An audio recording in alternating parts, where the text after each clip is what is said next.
तीन नए कृषि कानूनों के खिलाफ दिल्ली बॉर्डर पर डटे किसानों की मांग आखिरकार प्रधानमंत्री मोदी ने मान ली। केंद्र सरकार ने तीनों नए कृषि कानून वापस ले लिए हैं। कानूनों की वापसी का ऐलान होते ही एक और गाजीपुर बॉर्डर पर जश्न शुरू हो गया, तो वहीं यूपी में सियासत भी तेज हो गई है। विपक्षियों ने कानूनों की वापसी का ऐलान होते ही सरकार को आड़े हाथ लिया। कांग्रेस महासचिव प्रियंका गांधी ने सरकार पर निशाना साधते हुए कहा कि इस देश में किसानों से बड़ा कोई नहीं है, ये सरकार समझ गई है। जब किसानों की हत्या हो रही थी, जब किसानों को मारा जा रहा था, जब लाठियां बरसाई जा रही थी, जब उनको गिरफ्तार किया जा रहा था, तो कौन कर रहा था? आपकी तो सरकार कर रही थी। आज आप आकर कह रहे हैं कि ये कानून आप रिपील करेंगे, तो हम कैसे भरोसा करें? हम आपकी नीयत पे कैसे भरोसा करें? सब स्पष्ट है, सामने है देश के।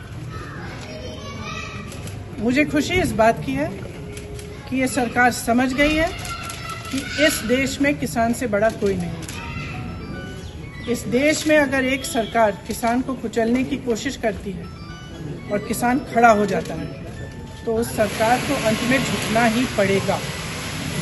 ये सरकार समझ गई है। दूसरी ओर सपा अध्यक्ष अखिलेश यादव ने केंद्र सरकार की ओर से कृषि कानूनों की वापसी को किसानों की जीत बताया।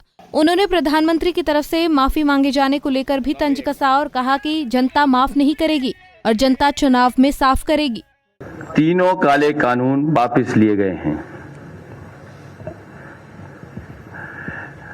काले कानूनों की वापसी अहंकार की हार है। ये किसानों की जीत है, लोकतंत्र की जीत है।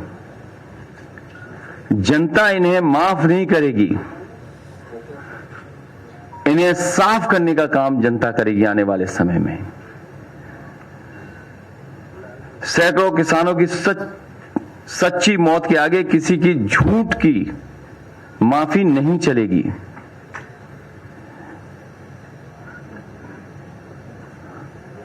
जो लोगों ने माफी मांगी है, वो लोग हमेशा के लिए राजनीति छोड़ने का भी वचन दें। ये सोच रहे हैं कि दिखावटी माफी मांग करके ये फिर से या दोबारा आएंगे। ये जनता इनको समझती है। किसानों को जीत की बधाई देते हुए आम आदमी पार्टी के राज्यसभा सांसद संजय सिंह ने कहा कि भारत के अन्नदाता किसानों पर 1 साल तक घोर अत्याचार हुआ। अन्नदाताओं को आतंकवादी कहकर अपमानित किया गया। इस पर प्रधानमंत्री मौन क्यों रहे? आज देश के करोड़ों अन्नदाताओं की जीत हुई है। अन्नदाताओं की आंदोलन की बदौलत, लंबे संघर्ष की बदौलत, उनकी शहादत और कुर्बानी की बदौलत नरेंद्र मोदी जी की अहंकारी और तानाशाह सरकार को झुकना पड़ा और तीनों काला कानून वापस लेना पड़ा। ये तीनों काला कानून वापस क्यों लिया गया है? क्योंकि चुनाव दर चुनाव नरेंद्र मोदी जी की सरकार को सबक सिखा रहे थे किसान भाई, सबक सिखा रही थी इस देश की जनता, सबक सिखा रहे थे इस देश के अन्नदाता, और चुनाव में हार के डर से उन्होंने ये काला कानून वापस लिया है। मैं पूछना चाहता हूं नरेंद्र मोदी जी से, आप किस बात का इंतजार कर रहे थे?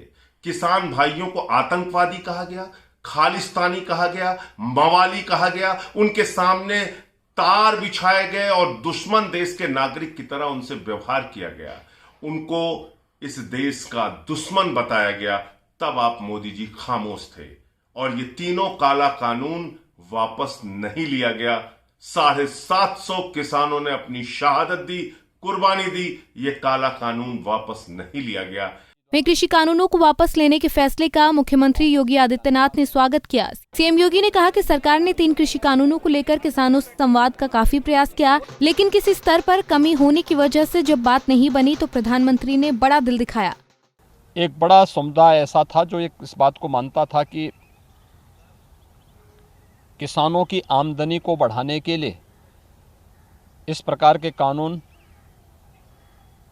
महत्वपूर्ण भूमिका का निर्वहन कर सकते हैं। लेकिन उस सब के बावजूद जब कतिपय किसान संगठन इसके विरोध में आए थे, सरकार ने हर स्तर पर संवाद बनाने का प्रयास किया। ये हो सकता है कि हमारे स्तर पर कोई कमी रह गई हो कि हम लोगों ने अपनी बात को उन लोगों को समझाने में हम लोग कहीं ना कहीं विफल रहे, जिसके कारण उन्हें आंदोलन के रास्ते पर आगे बढ़ना पड़ा था। लेकिन लोकतंत्र के इस भाव का सम्मान करते हुए तीनों कृषि कानून को वापस लेने और एमएसपी को लेकर के भी एक समिति के गठन करने का हम प्रदेश सरकार की ओर से हृदय से स्वागत करते हैं। कृषि कानून वापस होने के बाद बसपा प्रमुख मायावती ने सरकार से एमएसपी को लेकर फैसला करने की मांग की। उन्होंने कहा कि ये फैसला बहुत पहले ले लेना चाहिए था। इस आंदोलन के दौरान किसान शहीद हुए, उन्हें केंद्र सरकार आर्थिक मदद करे और नौकरी दे, साथ ही एमएसपी को लेकर सरकार फैसला करे। बता दें कि दिल्ली के बॉर्डर्स पर किसान 3 कृषि कानूनों के खिलाफ बीते 14 महीने से आंदोलन कर रहे थे। अब सरकार के फैसले के बाद किसानों में खुशी साफ देखी जा सकती है। तो वहीं प्रदेश में राजनीतिक बयानबाजी भी जोर शोर से हो रही है। पंजाब केसरी टीवी के लिए लखनऊ से अनिल सैनी की रिपोर्ट।